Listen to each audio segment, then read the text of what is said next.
அனைவருக்கும் இனிய தமிழ் புத்தாண்டு நல்வாழ்த்துக்கள். பராபவ வருஷம் ரொம்ப சிறப்பாக உங்கள் எல்லாருடைய வாழ்க்கையிலும் பரிபூரணமான ஆனந்தத்தை கொடுக்கட்டும் அப்படிங்கிற மிகப்பெரிய நம்பிக்கையோடு உங்களை நான் சந்திக்கிறேன். நிச்சயமாக நான் இந்த இடத்துல ஒரு விஷயத்தை பதிவு பண்ணுறேன். என் உறவுகளாகிய நீங்கள் இந்த வருஷத்தில் நிச்சயம் நீங்கள் நினைக்கிற ஒரு சபையை பார்க்க முடியும்.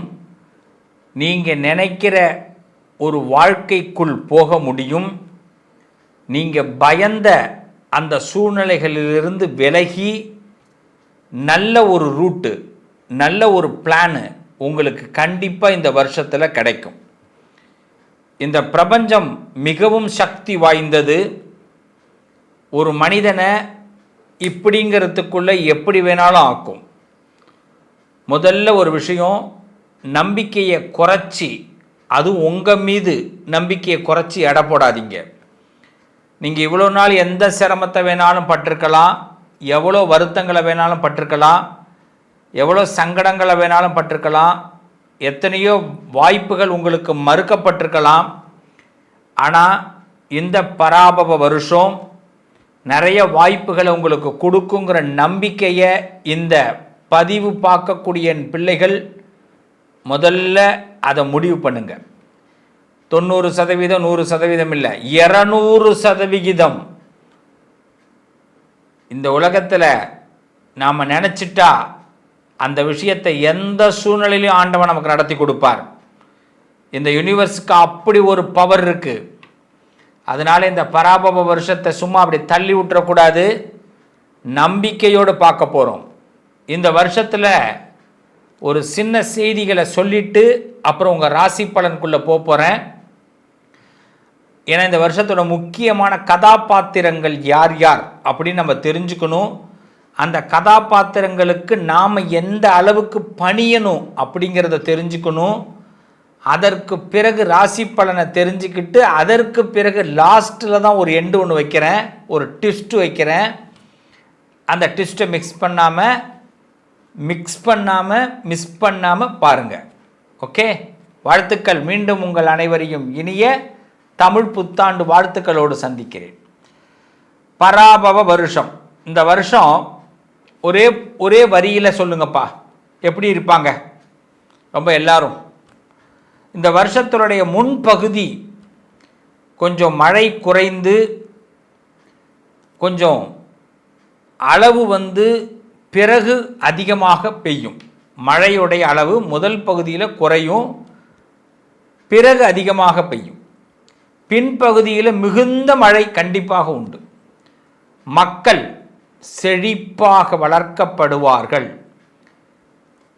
அரசாங்கத்தின் மூலமாக உலக அளவிலே மக்களுடைய வாழ்க்கை தரம் உயரும். பால்வளம் அதிகரிக்கும், பசுக்கள் அதிகமாக பெருகும், தாவரங்கள் அதிகமாக பெருகும். மற்றவர்கள் மீது அதீதமான லவ், பாசம் அதிகமாக அமையும். பொதுவாக எல்லா மனிதர்களும் செல்வ செழிப்போடு வாழ்வதற்கு இந்த வருஷம் ஒரு ஆதாரமாக இருக்கும். நாட்டு மக்கள் நோயின்றி சிறப்பாக வாழ்வீர்கள். இதை முதல்ல நல்லா தெரிஞ்சிங்க. யாராவது ரொம்ப பயமுறுத்துனாங்கன்னா அந்த பயத்துக்குள்ளெல்லாம் போயிடாதீங்க, வேண்டாம். அடுத்து ரொம்ப முக்கியம், இந்த வருஷத்துடைய ராஜாவாக, இந்த பராபவ வருஷத்துடைய ராஜாவாக குரு வருகிறார். இந்த குரு ராஜாவாக இருக்கிறதுனால ஆன்மீகம் தழைக்கும். வங்கி ரொம்ப சிறப்பாக செயல்படும். நீதி நெறிமுறைகள்லாம் சிறப்பாக இருக்கும். நிறைய பேருக்கு உரிய தீர்ப்புகள் கிடைக்கும். எதிர்பார்க்குற தீர்ப்புகள்லாம் நீதி கண்டிப்பாக நமக்கு கிடைக்கும். வங்கியில் புதிய திட்டங்கள்லாம் நிறைய கொண்டு வருவாங்க. மந்திரியாக செவ்வாய், கொஞ்சம் தீ விபத்துகள் ஏற்பட அதிகமாக வாய்ப்பு இருக்குது, அதில் கொஞ்சம் கவனமாக இருக்கணும். சில இடங்களில் எதிர்பார்த்த மழை குறைவாக இருக்கும். மந்திரியாக செவ்வாய் அமைகிறார். அர்காதிபதியாக சந்திரன், அதனால் அந்த சந்திரன் அர்காதிபதியாக இருக்கிறதுனால நல்ல மழை பொழிந்து விளைச்சல் அதிகரிக்கும். விலைவாசிகள் நிச்சயமாக குறையும். சஸ்யாதிபதியாக சுக்கிரன் அமைகிறார். அதனால் புஷ்பங்கள்லாம் பூக்கள் அதிகமாக விளையும், வாசனை வஸ்துக்கள் அதிகரிக்கும். நிறைய பேர் சென்டெல்லாம் நிறைய யூஸ் பண்ணிக்கிறதுக்கு சான்ஸ் நிறையா வரும். சேனாதிபதியாக சந்திரன், பெண்கள் பல துறைகளில் ஆதிக்கம் செலுத்துவீர்கள். மக்கள் ரொம்ப சுகமாக வாழப்போகிறோம். ரசாதிபதியாக சூரியன், நூதனமான எண்ணெய் உற்பத்தி அதிகமாவதால் விலை குறையும். இப்போ இந்த எண்ணெய் பிரச்சனை நடந்துக்கிட்டு இருக்கு இல்லைங்களா, அது நூதனமாக இந்த உற்பத்தி ஆரம்பிக்க போகிறாங்க. தானியாதிபதியாக புதன், மழை புயல் சேதங்களால் தானிய உற்பத்தி சற்று குறையும் மழை காலத்தில். மேகாதிபதியாக சந்திரன், காலத்தில் மழை பொழிந்து நீர்நிலைகள் நிரம்பும், விவசாயம் செழிக்கும். நீராசாதிபதியாக சுக்கிரன், திடப்பொருட்கள் உற்பத்தி அதிகரிக்கும், பட்டு ஜவுளி உற்பத்தியெல்லாம் அதிகரிக்கும். மக்களுக்கு ஆடம்பரத்தின் மீது அதிகமாக எண்ணங்கள் உருவாகும். இந்த என்ன சொல்லுவாங்க, எல்லாம் ஆன்லைனில் ஆர்டர் அதிகமாக போடக்கூடிய வாய்ப்புகள்லாம் இந்த வருஷத்தில் அதிகரிக்கும். ஸோ இந்த வருஷம் சிறப்பான வருஷம். அந்த நம்பிக்கையோடு, இன்னும் சொல்லப்போனால் குழந்தைங்களுடைய படிப்பு இந்த வருஷத்தில் அதீதமாக நல்ல முன்னேற்றத்தை கொடுக்கும். குழந்தைங்கள்கிட்ட இருக்கக்கூடிய நல்ல பண்புகள் மேலோங்கும். ஒழுக்க சீலர்களாக குழந்தைகள் எல்லாம் வெளியில் வருவாங்க. தப்புகள் குறையும். இந்த வருஷத்தை பொறுத்தவரை ரொம்ப அருமையான வருஷம்.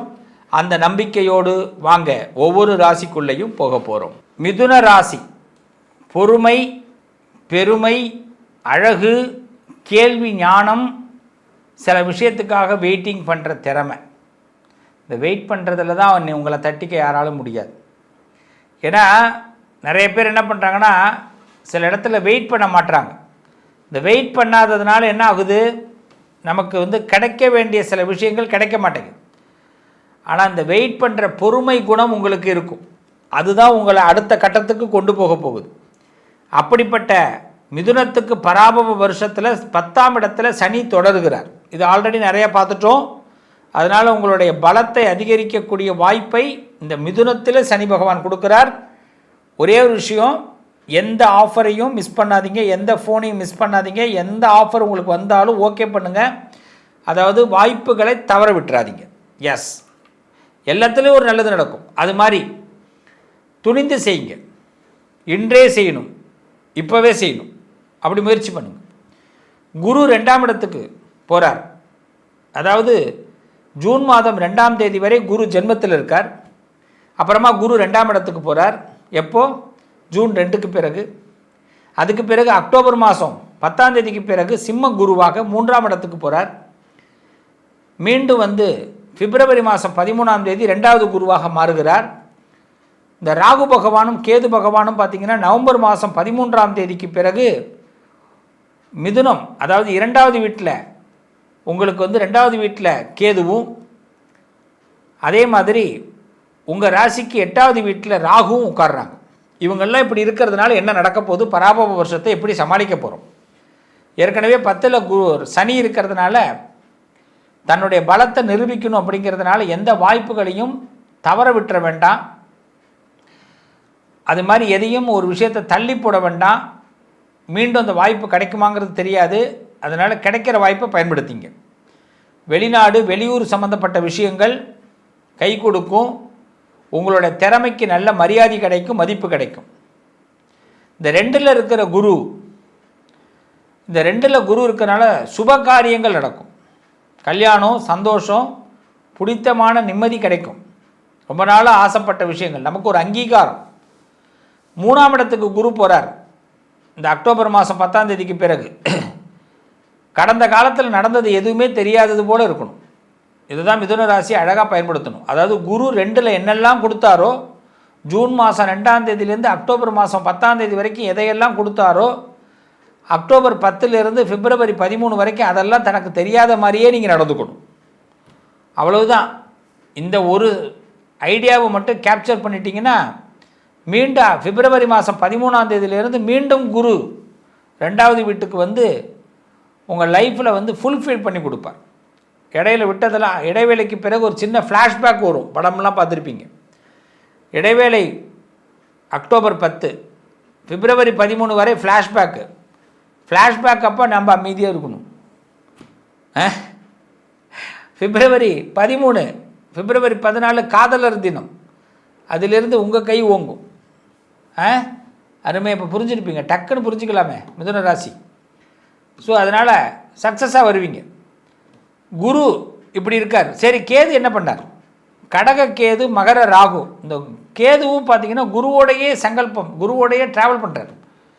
குரு ஒரு ஆசையை, நம் கௌரவத்தை கொடுக்கக்கூடியவர், நம்ம ஆசையை நிறைவேற்றக்கூடியவர். அவரோட கேது இருக்கும்போது நல்ல ஆசைகள், நல்ல பிளானிங் கிடைக்கும்.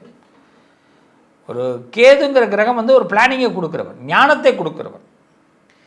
எதை செய்யலாம், எதை செய்யக்கூடாது, எது பண்ணணும், எதை பண்ணக்கூடாது, எது நமக்கு செட் ஆகும், இதெல்லாம் நமக்கு குரு தான், கேது தான் நமக்கு ஐடியா பண்ணுவார். அப்போ குருவோடு சேர்ந்துருக்கும் போது நல்ல நண்பர்கள் கிடைப்பாங்க. நம்ம யாரையும் உதாசீனப்படுத்த வேண்டாம். எந்த உறவு வேணாலும் நமக்கு சப்போர்ட் பண்ணுறதுக்கு சான்சஸ் ஏற்படும். உறவுகளுடைய சப்போர்ட் கிடைக்கும். அதே மாதிரி ராகு, இந்த ராகு என்ன பண்ணுறாருன்னா 8வது வீட்டில் இருக்கார், அஷ்டமத்தில். இந்த ராகு 8ல் இருக்கிறதுனால மிதுன ராசிக்கு தைரியம்தான் முதல்ல வேணும். இந்த வாகனங்களில் போகும்போது கவனமாக இருக்கணும். அதே மாதிரி ஒரு 5 நிமிஷம், ஒரு 2 நிமிஷம் டைம் எடுத்து எதையும் செய்யுங்க. பதற்றப்பட வேண்டாம், ஒன்றும் மாறப்போகிறதில்ல, அவசரப்பட வேண்டாம். அதனால் வந்து ஒரு ஈஸியாக ஒரு விஷயத்தை பண்ணுறதுக்கு பாருங்கள். ரொம்ப ரிஸ்க்காக ஒரு டைம் எடுத்துக்காதீங்க மிதுன ராசிக்காரர். நவம்பருக்கு பிறகு இதை மட்டும் ஃபாலோ பண்ணுங்கள். இந்த சனி பகவான் மீனத்திலிருந்து உங்களுக்கு நிறைய ஹெல்ப்ஃபுல் பண்ண போகிறார். அதனால் நிறைய விஷயத்தை இன்டிமேஷன் கொடுத்துருவார். அதனால் இன்டிமேஷன்லாம் கொடுக்குறது பெரிய விஷயம். பகவான் நிறைய இன்டிமேஷன் கொடுக்குறார். ஸோ இந்த காலகட்டம் ரொம்ப சிறப்பாக இருக்கும். ஆசைப்படுறதெல்லாம் நடக்க போகிறது. ஆனால் எதையும் கண்டுக்காத மாதிரி, தெரியாத மாதிரி, நல்ல பிள்ளை மாதிரி, அவ்வளோதான். சொல்லியாக கொடுக்கணும். மிதுனத்துக்கு எல்லாமே தெரிஞ்சாலும் தெரியாத மாதிரி இருக்கணும். எல்லாரையும் கவர் பண்ணுற திறமை மிதுனத்துக்கு உண்டு. கவர் பண்ணுங்க. கவருக்குள்ளே என்ன இருக்குங்கிறது யாருக்கும் தெரியக்கூடாது. பண்ணலாமா? நல்லா இருப்பீங்க. என்ன உறவுகளே, இந்த பராபவ வருஷத்தில் எப்படியெல்லாம் கிரகங்களுடைய மாற்றம் இருக்குங்கிறத சொல்லியிருக்கிறேன். எந்தெந்த கிரகங்கள் எந்தெந்த பதவிக்கு வராங்கங்கிறத முன்னாடி சொன்னேன். இதுக்கெல்லாம் சேர்த்த மாதிரி பரிகாரங்கள் என்ன பண்ணணுங்கிறதா முக்கியம். முதல்ல பராபவ வருஷத்தில் முதல் பரிகாரம் 12 ராசியும் எப்படி இருக்கணும் அப்படிங்கிறத சொல்லிடுறேன். நம்பிக்கையோடு முதல்ல இருங்க. சின்ன சின்ன சந்தர்ப்பங்கள் மிஸ் பண்ணாதீங்க. உங்களுக்கான அடுத்த தகுதியை இந்த வருஷம் கண்டிப்பாக கொடுக்க போகுது. தேதியிட்டு வச்சுக்கலாம். ஏப்ரல் 14லிருந்து நாம் நினைக்கிற மாதிரி ஏதாவது அசம்பாவிதங்கள் எதுவும் நடக்காது. ஆனால் அதுக்காக அசம்பாவிதமே நடக்காதுன்னு நினச்சி இருக்கக்கூடாது. நம்ம நினைக்கிறது நம்மளுடைய கடமை, அது மாறி நடக்கிறது அதோட வேலை. காலம் நிறைய கட்டாயங்களை மாற்றி செய்ய போது, அதுக்கு ரொம்ப தயாராக இருங்க. நீங்கள் செய்ய வேண்டியது மேக்சிமம் இந்த காலகட்டத்தில் வாய்ப்புகளை தவற விடாதீங்க. 1. 2வது, யதார்த்தமாக பேசுங்க. யாருக்கிட்டையுமே இந்த வருஷத்தில் ஜோடனையோடு யாருமே பேசாதீங்க. ஜோடனை வேண்டாம். ஜோடனைன்னா என்ன? இப்போது ஹிந்தி தெரியுமான்னு என்ன ஒருத்தவர் வந்து கேட்குறார். சார் தெரியாது சார். அவ்வளவுதான். கற்றுப்பீங்களான்னு கேட்குறார். கண்டிப்பாக முயற்சி பண்ணுறேன் சார். ஆனால் இப்போதைக்கு பண்ணுறதுக்கு வாய்ப்பு குறைவாக இருக்குது சார். கட்டாயமாக ஹிந்தி கற்றுக்கணும்னு நீங்கள் சொன்னீங்கன்னா நான் கற்றுக்கிறேன் சார். இதுதான் உண்மையான பதில்.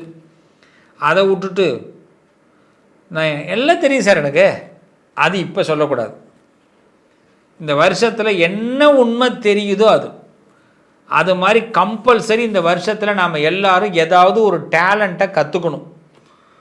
இசை சம்பந்தமான டேலண்ட்டு, கலை சம்பந்தமான டேலண்ட்டு, மொழி சம்பந்தமான டேலண்ட்டு, அரசியல் பொலிட்டிக்கல் சம்பந்தமான டேலண்ட்டு, உலக நாடுகள் பற்றிய பொருளாதார டேலண்ட்டு, தங்கம் விலை ஏன் ஏறுது, ஏன் இறங்குது, பெட்ரோல் விலை ஏன் ஏறுது, ஏன் இறங்குது, ஷேர் மார்க்கெட்னா என்ன, இதை பற்றியெல்லாம் இந்த வருஷத்தில் நம்ம ஒரு அவேர்னஸுக்கு வரணும். சும்மா செல்ஃபோன் அப்படி தள்ளிக்கிட்டே இருக்கிறது கிடையாது. நமக்கு பிடிச்சதை பேசுகிறத கேட்டுட்டு மட்டும் இருக்கிறதோ, இல்லை என்ஜாய்மெண்ட்டாக ஜாலியாக பாட்டு கேட்குறதோ கிடையாது. நம்மளை நம்பி ஒரு உலகம் இருக்கிறது, நம்மளை நம்பி ஒரு குடும்பம் இருக்கிறது, நம்மளை நம்பி ஒரு ஊர் இருக்கிறது. எவனுமே இல்லைனாலும் நம்மளை பெற்றவன் நம்மளை நம்பி இருப்பான், நம்மளை கட்டினவன் நம்மளை நம்பி இருப்பான், நம்ம பெற்றது நம்மளை நம்பி இருக்கும். இதுக்கெல்லாம் நம்ம ஏதாவது கடன் பட்டிருக்கிறோம். உலக மக்கள் எல்லாரும் சொல்கிற ஒரு வார்த்தை, இந்த நாடு எங்களுக்கு ஏதாவது செய்தி ஆக வேண்டும் அப்படின்னு. ஏன்னா இந்த நாட்டில் நான் பிறந்ததுனால. நாடு கேட்டுதா? நீ இங்கே தான் வந்து பிறக்கணும்னு கேட்கலை, பிறந்துட்டோம். ஆனால் நம்ம சொல்கிற வார்த்தை, இந்த நாடு எனக்கு செய்கிறதுக்கு அதுக்கு உரிமை இருக்குங்கிறோம். அதே மாதிரி தான் நாம் ஒரு வீட்டில் பிறந்திருக்கிறோம்னா அந்த வீட்டுக்கு நம்ம செய்ய வேண்டிய கடமை இருக்குது. அப்போ இந்த வருஷத்தில் நம்ம ஒரு பெரிய சபதம் எடுத்துக்கணும். நம்ம வீட்டில் நமக்கு ஒரு கௌரவத்தை உயர்த்தக்கூடியது தான் இந்த வருஷத்துடைய முதல் வேலை. இதுக்கு நிறைய ஆப்பர்ச்சுனிட்டிஸ் நமக்கு கிடைக்க போகுது. அதான் பராபவ வருஷம். அதனால தான் குரு தலைமைக்கு வந்திருக்கார். ராஜாவாக குரு வந்தும் இந்த வருஷத்தை நம்ம வீக்காகிடக்கூடாது. அப்போ நிறைய ஆப்பர்ச்சுனிட்டிஸ், ஆப்ஷன் கிடைக்க போகுது. உங்களுக்கு ஒரு விஷயமே முடியாது, இவன் இதுக்கு லாயக்கே இல்லை, இவன் இதுக்கு லாயக்கே இல்லை, நம்ம வீட்டில் நம்மளை புறக்கணிச்சிருக்கலாம், அவங்களுக்கு முன்னாடி நம்ம வாழ்ந்து காட்ட போகிறோம். அவங்களுக்கு முன்னாடி நமக்கு அந்த வாய்ப்பை வாங்கி சக்ஸஸ் பண்ணி காட்ட போகிறோம். அரசியலில் முடியாது தம்பின்னு சொன்னால் முடிச்சு காட்ட போகிறோம். அதிகாரத்தில் முடியாதுன்னா முடிச்சு காட்ட போகிறோம். வருமானம் உன்னால் சம்பாதிக்க முடியாதுன்னா வருமானத்தை சம்பாரித்து காட்ட போகிறோம். பரஸ்பரம் எல்லாரும் தைரியத்தோடு இந்த வருஷத்தை நம்ம ஹேண்டில் பண்ண போகிறோம். ஸோ சகலவிதமான செல்வத்தையும் அந்த அன்னை அபிராமியும் உங்கள் குலதெய்வமும் அந்த இஷ்ட தெய்வமும் உங்களுக்கு கொடுக்க போகிறாங்க. ஸோ இந்த வருஷத்தை பொறுத்த வரைக்கும் ஏறத்தாழ ஏற்றம் மிகுந்த வருஷமாக 12 ராசிக்கு இருக்கும். அப்போ நம்ம செய்ய வேண்டியது என்ன? தினசரி நம்ம காலையில் விநாயகரை வழிபாடு செய்வோம். ரொம்ப முக்கியம் அதுதான், விநாயகரை வழிபாடு செய்வோம். தினசரி நம்ம கொள்கையிலிருந்து மாறாமல் அந்த கொள்கைக்கு நம்ம எவ்வளோ தூரம் போயிருக்கோம், நம்ம லட்சியத்துக்கு எவ்வளோ தூரம் போயிருக்கோங்கிறத தெரிஞ்சுக்கிங்க. அப்போ லட்சியத்தின் பாதையில் கொஞ்சம் மிஸ் ஆனாலும் உடனடியாக அதை சரி பண்ணுவதற்கு முயற்சி பண்ணுங்கள். ஆக உங்களுக்கு இதெல்லாம் ஒரு பெரிய பலமாக இந்த வருஷம் அமையும். இந்த வருஷத்தில் என்னென்ன சம்பவங்கள் நடக்க போகுதுங்கிறத நான் சிறு தகவலோடு முடிச்சுக்கிறேன். சூரிய கிரகணம் இந்த வருஷத்தில் உண்டு. இது பார்த்திங்கன்னா இந்த பராபவ வருஷத்தில் 2 சூரிய கிரகணங்கள் 2 சந்திர கிரகணங்கள் சம்பவிக்குது. ஆனால் இந்த 4 கிரகணங்களும் பாரதத்தில் எந்த பகுதியிலும் தெரியாது. அதனால் எனவே சாந்திகள்லாம் செய்து கொள்ள வேண்டிய அவசியம் இல்லை. அந்த மற்ற நாடுகளில் தெரியும். அந்த மற்ற நாடுகளில் இருக்கக்கூடிய என் உறவுகளுக்கு நண்பர்களுக்கு அந்த சூரிய கிரகணம் சந்திர கிரகண காலகட்டத்தில் நான் பதிவு போடுகிறேன், அப்போ பாருங்கள். அடுத்தது இந்த காலகட்டத்தில் குரு பயிற்சி நடக்கிறது, குரு அதிசார பயிற்சி நடக்கிறது, ராகு பயிற்சி கேது பயிற்சி நடக்கிறது. ஸோ இப்போ இதெல்லாம் உங்களுக்கு ஒரு நல்ல நேரம். அடுத்தது இந்த வருஷத்தை பொறுத்த வரைக்கும் கந்தாய பலன் அப்படின்னும்போது நமக்கு அஸ்வினி நட்சத்திரத்தில் பிறந்தவர்கள் முதல் 4 மாதம் கடைசி 4 மாதம் மிக சிறப்பாக இருப்பீங்க. பரணி நட்சத்திரத்தில் பிறந்தவர்கள் இந்த வருஷம் முழுமையாக சிறப்பாக இருப்பீங்க. கிருத்திகை நட்சத்திரத்தில் பிறந்தவர்களுக்கு இந்த வருஷம் முழுமையாக சிறப்பு இருக்கும். ரோகிணி நட்சத்திரத்தில் பிறந்தவர்களுக்கு முதல் நாளும் கடைசி நாளும் சிறப்பாக இருப்பீங்க. மிருகசீர்ஷ நட்சத்திரத்தில் பிறந்தவர்களுக்கு முதல் 8 மாதம் சிறப்பாக இருக்கும். திருவாதிரை நட்சத்திரத்தில் பிறந்தவர்களுக்கு இந்த வருஷம் முழுமையாக சிறப்பாக இருக்கும். புனர்பூச நட்சத்திரம் முதல் 4 மாதம் கடைசி 4 மாதம் சிறப்பாக இருப்பீங்க. பூச நட்சத்திரம் கடைசி 8 மாதம் சிறப்பாக இருப்பீங்க. ஆயில்ய நட்சத்திரம் முழுமையாக இந்த வருஷம் சிறப்பாக இருப்பீங்க. மக நட்சத்திரம் முதல் 4 மாதம் சிறப்பாக இருப்பீங்க. பூர நட்சத்திரத்தில் இந்த வருஷம் சிறப்பு. உத்திரம் சிறப்பு. அஸ்தத்தில் முதல் நாள் கடைசி 4 மாதம் சிறப்பாக இருப்பீங்க. சித்திரை சிறப்பாக இருப்பீங்க வருஷம் முழுக்க. சுவாதி நட்சத்திரத்தில் பிறந்தவர்களுக்கு முதல் 4 மாதம் சிறப்பாக இருப்பீங்க. விசாக நட்சத்திரம் கடைசி 4 மாதம் சிறப்பாக இருப்பீங்க. அனுஷ நட்சத்திரம் இந்த வருஷம் முழுமையாக வெற்றிகள் கிடைக்கும். கேட்ட நட்சத்திரம் முழுமையாக வெற்றிகள் கிடைக்கும். மூல நட்சத்திரம் முதல் 4 மாதம் கடைசி 4 மாதம் வெற்றி கிடைக்கும். பூராட நட்சத்திரம் முதல் 8 மாதம் சிறப்பாக இருக்கும். புத்திராட நட்சத்திரம் இந்த வருஷம் முழுமையாக வெற்றி கிடைக்கும். திருவோண நட்சத்திரத்தில் முதல் 4 மாதம் கடைசி 4 மாதம் வெற்றி கிடைக்கும். அவிட்ட நட்சத்திரம் இந்த வருஷம் முழுமையாக வெற்றி கிடைக்கும். சதய நட்சத்திரத்தில் கடைசி 8 மாதம் சிறப்பாக இருக்கும். பூரட்டாதி நட்சத்திரம் முதல் 4 மாதம் சிறப்பாக இருக்கும். உத்திரட்டாதி நட்சத்திரமும் ரேவதி நட்சத்திரமும் இந்த வருஷம் சிறப்பாக இருக்கும். நீங்கள் இப்போ கேட்கலாம், இந்த இடையில சிறப்பாக இருக்காது, நீங்களே ஏதாவது பயமானு. அதெல்லாம் ஒன்றும் இல்லை. அந்த காலகட்டத்தில் இறை நாமத்தை அதிகமாக சொல்ல வேண்டும். பெரிய அளவில் பெரிய முயற்சிகளை அந்த இடத்துல எடுக்க வேண்டாம். ஆக இந்த வருஷத்தை பொறுத்தவரை மேஷத்திற்கும் விருச்சகத்திற்கும் ஆதாயம் 11, விரயம் 5. ரிஷபத்திற்கும் துலாத்திற்கும் ஆதாயம் 5, விரயம் 5.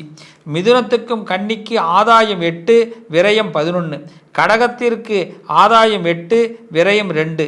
சிம்மத்திற்கு ஆதாயம் 5, விரயம் 5. தனுசுக்கும் மீனத்திற்கும் ஆதாயம் 14, விரயம் 11. மகரத்திற்கும் கும்பத்திற்கும் ஆதாயம் 2, விரயம் 8. இப்படி தான் இந்த வருஷத்துடைய காலகட்டம் அமைகிறது. ஸோ பஞ்சாங்க படலத்தை முழுமையாக உங்களுக்காக நான் இந்த பதிவில் கொடுத்துருக்குறேன். இந்த பதிவு கொஞ்சம் லென்த்தாக இருக்கும், ஆனால் ஸ்கிப் பண்ணாமல் பாருங்கள். முடியலன்னு இன்னொரு தடவை பாருங்கள். கண்டிப்பாக நல்ல பலன்கள் ஏற்படும். இந்த பஞ்சாங்க பலனை கேட்பவர்களுக்கு பாவங்கள் விலகும், நல்லது நடக்கும். உங்கள் அதிர்ஷ்டத்திற்கான தீர்வு: கல்வி, பதவி, யோகம், தொழில் வளர்ச்சி பெருக. ஜாதகம், வாஸ்து, திருமண பொருத்தம் பார்க்கவும், பிரசன்னம் கேட்கவும். Positive lion doctor Sivasri Manikanda Sivam. தொடர்பு கொள்ள வேண்டிய வாட்ஸ்அப் எண் 7904137178.